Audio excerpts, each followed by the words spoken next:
It was the sound that stopped everyone first. Not a shout, not a scream, but a wet, dull thud of a body being slammed against a bank of lockers. The new girl, Alara, was pressed against the cold, blue metal, her face a fragile canvas of terror. And as the lead bully, Jake, gripped the collar of her thrift store shirt, a single, frayed thread snagged on his varsity ring, the fabric stretched taut, revealing the very edge of something dark and intricate etched into her skin. It was a language none of them understood, a story they were about to violently and irrevocably read. Before we witnessed the moment this entire school learned a terrifying lesson, make sure you're part of a community that understands strength comes in many forms. Subscribe and hit the bell, because the story you're about to hear will change how you see the quiet ones in the room forever. The hallway of Northwood High was a river of adolescent chaos, a current of denim backpacks, and the low hum of 100 different dramas. Fluorescent lights bleached the scuffed linoleum floor a sickly white, reflecting off the endless rows of blue lockers that stood like silent, indifferent sentinels. It was the third week of school, and Alara Vance was still a ghost. She was the new girl from somewhere up north, a phrase that in this small, sun-bleached Texas town might as well have been Mars. She moved with a quietness that was mistaken for weakness. Her eyes the color of a gathering storm, always fixed on some distant point, as if seeing a world no one else could. She wore long sleeves even in the late summer heat, a fact the boys in varsity jackets found suspicious. Today, she'd made a fatal error, bumping into Jake Mitchell, the senior linebacker whose ego was as inflated as his college prospects. He was a golden boy carved from oak and arrogance, his Letterman jacket a suit of armor that granted him immunity. "Watch where you're going, freak," Jake snarled, his voice cutting through the hallway noise. The river of students slowed, eddied, and began to form a stagnant pool around them. This was the daily entertainment. Alara's voice was a whisper. "I'm sorry, it was an accident, an accident." Jake laughed, a harsh, barking sound. He shoved her not hard, but enough to send a message. Her backpack slipped from her shoulder, spilling a few books and a single, worn leather journal onto the floor. "You think sorry fixes it?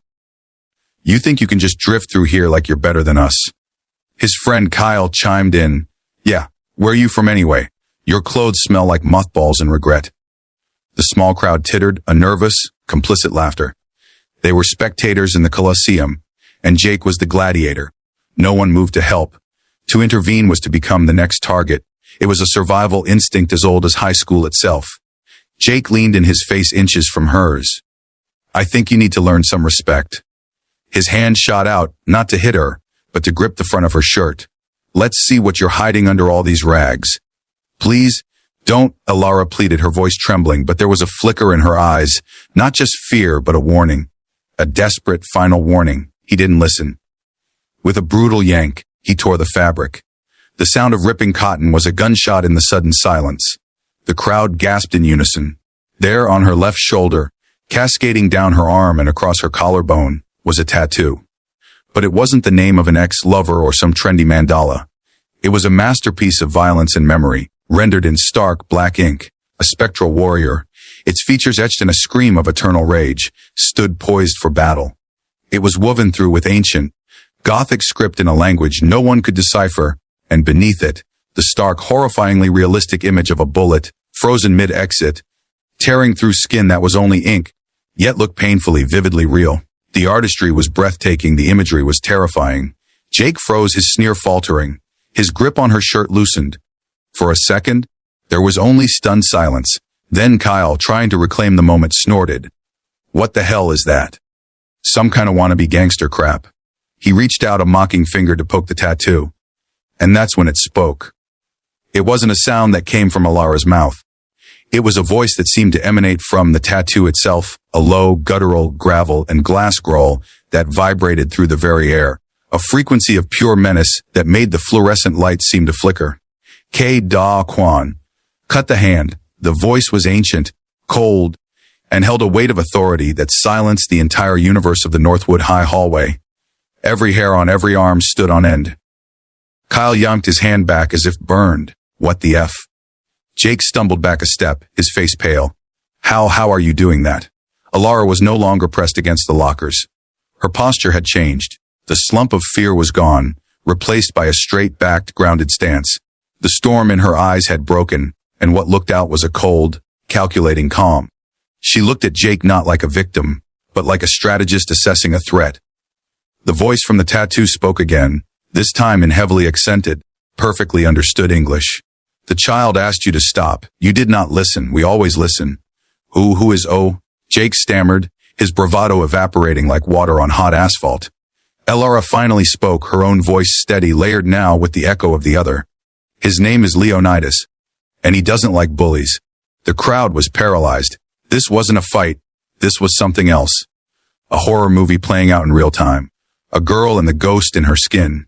Jake backed into a corner by his own pride, and the terrified eyes of his peers made the second worst mistake of his life. His fight or flight instinct trained on the football field chose fight. With a roar of fear disguised as anger, he lunged at her, fist pulled back. He never made contact. Alara's body moved with an economy of motion that was terrifying in its efficiency. It wasn't a dodge, it was a flow. She stepped inside his swing, her own hands moving in a blur. One hand deflected his punch, the other struck the nerve cluster on his inner bicep. His arm went numb. As he gasped in shock and pain, she hooked her foot behind his ankle and swept his legs out from under him. The 220-pound linebacker crashed to the linoleum with a thunderous impact that shook the lockers. He lay there, winded, humiliated, and utterly bewildered. The tattoo growled, a sound of deep satisfaction. Undref Woko boy. Elara stood over him, not triumphant, but resigned, as if this was a script she'd hoped never to have to follow again. She looked at the circle of stunned, terrified faces. His next words? She said softly, her voice her own again, though laced with a profound sadness, a warning. He's telling you all to walk away, to forget you saw this, to leave me alone. No one needed to be told twice. The crowd dispersed in a frantic, silent scramble, their whispers already beginning to weave the legend. Jake scrambled to his feet, clutching his deadened arm, and fled without a backward glance, Kyle fast on his heels. In the sudden, empty quiet of the hallway, Elara sank to the floor, her back against the very lockers she'd been pinned against moments before. The adrenaline drained away, leaving her shaking. She pulled the torn edges of her shirt together, covering Leonidas once more. A single tear traced a path through the dust on her cheek. It wasn't a tear of victory. It was a tear of mourning. Mourning for the peaceful anonymity she had just lost. That night in her sparse, rented room, Elara traced the lines of the tattoo in the moonlight. The voice was silent now, a dormant guardian. Her mind drifted back, not to a tattoo parlor, but to a dusty, sun-drenched village in the mountains of Crete. She was 10 years old, holding her grandfather's hand as he pointed to faded black and white photographs on a whitewashed wall. This is where your strength comes from, Agapimo, he would say, his voice like Rolling Stones. This is not just a story, it is in your blood. He told her of her great-grandfather, a man named Leonidas, though that was not the name he was born with. It was the name he earned. He was a warrior in the Greek resistance during World War II, a man of such formidable will and brutal efficiency that the Nazis whispered he was haunted by an ancient Spartan spirit. In a desperate, last-ditch act of sabotage that went horribly wrong, Leonidas sacrificed himself to save his entire village, detonating a munitions depot with himself inside, the moment his spirit left this world. Her grandfather whispered, a strange thing happened. The village Siloglyptus, the woodcarver, a man known for his visions, fell into a trance. He took a piece of charcoal and drew a portrait of your great-grandfather on the wall of the taverna, exactly as he looked in his final, heroic moment. And the portrait it spoke. It gave one final order to the retreating fighters. It was his will, made manifest. A piece of his soul, refusing to move on, bound to our family to protect the line of his blood. The tradition was born. In every generation, one child of the bloodline was chosen. Upon their 16th birthday, the family's tethered artist, now a tattoo master, would ink the portrait of the ancestor onto their skin, using methods and inks passed down through generations. It was not a choice. It was a birthright and a burden. The spirit of Leonidas, the family's eternal guardian, would live within the tattoo, a silent watcher, a guide, and in moments of dire need, a protector. Elara's mother had refused the burden, fleeing to America for a normal life. But when a car crash orphaned Elara at 15, it was her grandfather in Crete who took her in. He saw the loneliness, the fragility in her. He also saw the iron core. He presented her with her destiny. The tattooing took a month. It was a ritual of pain and prayer. And when it was done, as she stood before the old, silvered mirror, the voice that echoed in her mind for the first time was not her own. Hudal Uterborn. Yarsi Zabersalan you sent Dalan Dal Dia Dal and see I will protect you, my child, until my last breath.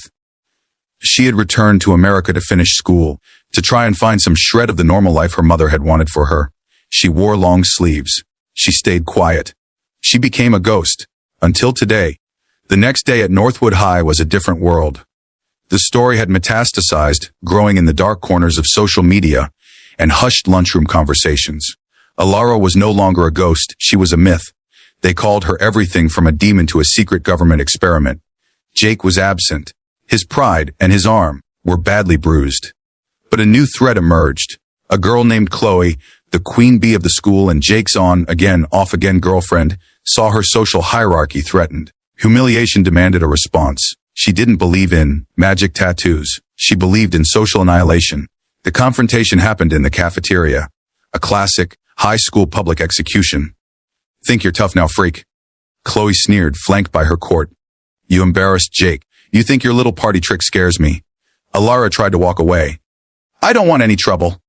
Oh, you've got it, Chloe said, and she threw a full carton of chocolate milk at Alara. It splashed across her chest and new, clean long-sleeve shirt, a sticky, brown stain of humiliation. The crowd gasped. This was a different kind of violence, one Alara was less equipped to handle. But Leonidas understood disrespect. A low growl emanated from Alara, a sound that started in her throat but was deepened by the spirit within. The air grew cold. The tattoo, even beneath the wet, stained fabric, seemed to pulse with a dark energy. Turkane Solars Bulb Sataner's honor is everything. Elara's head snapped up. Her eyes locked onto Chloe's. He says you have no honor. He says you are a gnat buzzing at a lion. He is asking me to let him speak to you. Properly. Chloe, for the first time, looked genuinely afraid. The confidence in Alara's voice was absolute. What does that mean? One of Chloe's friends whispered. It means, Alara said, taking a step forward. Her voice a chilling duality, her own soft tone woven with Leonidas's gravel, that he will tell you a story. A story about the last person who dishonored our family. It is not a pleasant story. It ends with a man hanging from a lamppost by his own intestines. Do you have the stomach for it, Karitsi? Chloe took a stumbling step back, her face a mask of pure terror.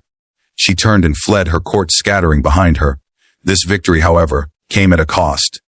The school principal, Mr. Davies, had heard enough. He called Alara into his office. Alara, I'm hearing very disturbing stories, he began, his tone wary. Threats, assault, occult phenomena? It was self-defense, sir, she said quietly. They have it on video, and they did. Someone had filmed the entire hallway incident. Jake was clearly the aggressor. Mr. Davies sighed.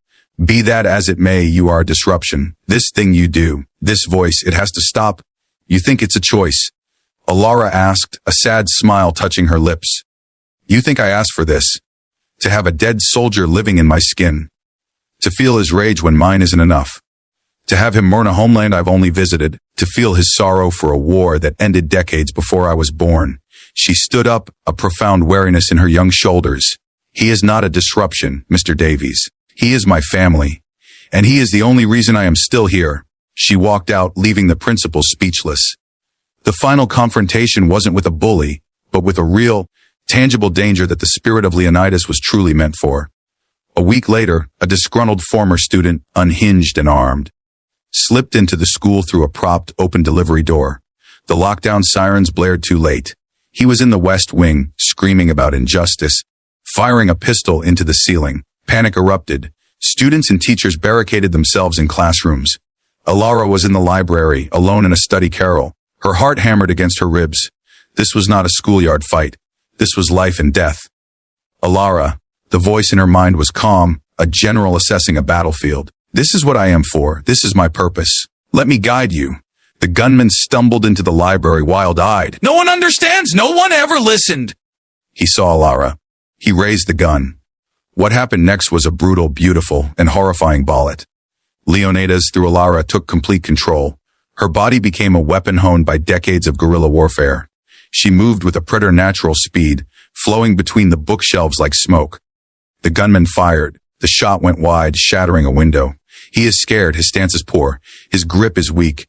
Leonidas narrated in her mind. Disarm, subdue. Do not kill.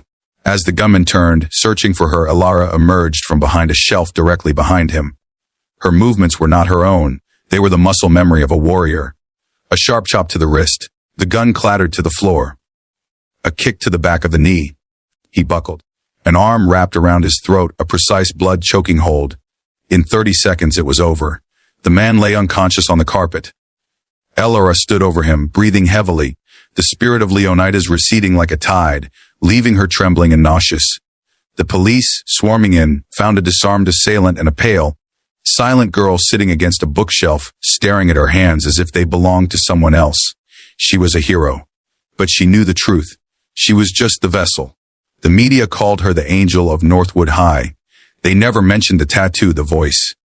The official story was one of a brave, quick-thinking girl who used a self-defense maneuver.